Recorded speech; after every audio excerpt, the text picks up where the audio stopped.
Okay, welcome to this construction video. At this point in the construction cycle, you should already have your roll cage assembled with the trim pot and the push button switch, toggle switch for the battery case, the voltmeter for the lithium battery, and the LED string. All are fixed, and that's covered in a separate video. So it's presumed that you have that ready to go.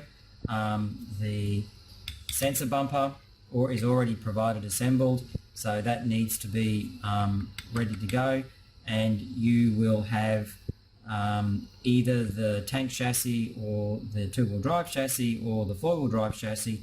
It doesn't really matter, but either chassis you will need that, and you will also need the microcontroller board affixed to your chassis, and the step-up voltage regulator as illustrated there. Okay, great. Now the most important thing is to set it out nice and neat, and then you need to know what's what first. So I'll go over it. I've already been over the roll cage. This is your chassis. This is the front of the chassis here, identified with these this cutout here. That's where your sensor bumper is going to go on. I've got it pointing towards my sensor bumper here. On your sensor bumper, this is your left-hand ultrasonic here, your right-hand ultrasonic. You've got your photodiode color sensor at the front here, and then you've got two photodiodes, one on the left-hand side, one on the right-hand side, facing down. So they're your light sensors, left and right. And then you've got an LED string, and your LED string has two 3-pin headers on it. It's got plugs, it's got a male and it's got a female. The female is for joining up with your LED string on your roll cage. So that's the female coming out of the LED string on your sensor bumper. The male is for going into the breakout board that's on your microcontroller. Okay, so now we know what's what. Now we're laying it all out reasonably. See how I'm laying all of those out so that I can sort of see what's what. My drive servos, my right one there and my left one there. So I've got a rough idea where everything is. Okay, let's get started. So we're going to follow the pinout planner for the ebot. But before we do that, we're just going to familiarize ourselves with the microcontroller breakout board. We have all of our analog pins clustered over here. It's clearly got analog written on the board, and it's got A0, which means analog pin 0, A1, A2, all the way up to A5. Then what you also need to note is next to that you've got some 3 letters. S means signal, V means voltage, and G means ground. Okay, up over here are all of your digital pins, starting with digital pin 0 over here and then going all the way to digital pin 13 over there. So you've got 14 digital pins. Similarly, you'll see on the side of the board there, you have ground, V for voltage, and S for signal. So at all stages in the video that you're watching there, on the bottom of your screen is the ground. Here, ground, voltage, and then signal. And then same over here, ground, then voltage, and then signal. Right, so let's start with A0. So you should be looking at your Uno pinout planer for the ebot. A0 is your left-hand side line sensor. So step 1 is to identify your left-hand side light sensor, which is this one. Step 2 is to identify the ground. The ground is either black or brown. The red is always positive, so positive is always red. The signal could either be orange or white. It just depends what brand servo lead we've used. So you identify the ground, which is either brown or black. You grab it there and pinch it there and note. Then you need to go into A0. You identify A0. A0 is over here. You then need to identify that the ground is on this side. So I need to orientate it like that, because the ground pin is over there. The voltage is in the middle and the signal is the next one down. So I need to do the orientation. That is very, very important because these servo plugs are not sexed. You can put them in the wrong way. Okay, so identify the ground and then put it in so that the ground is matched up with the G on the board.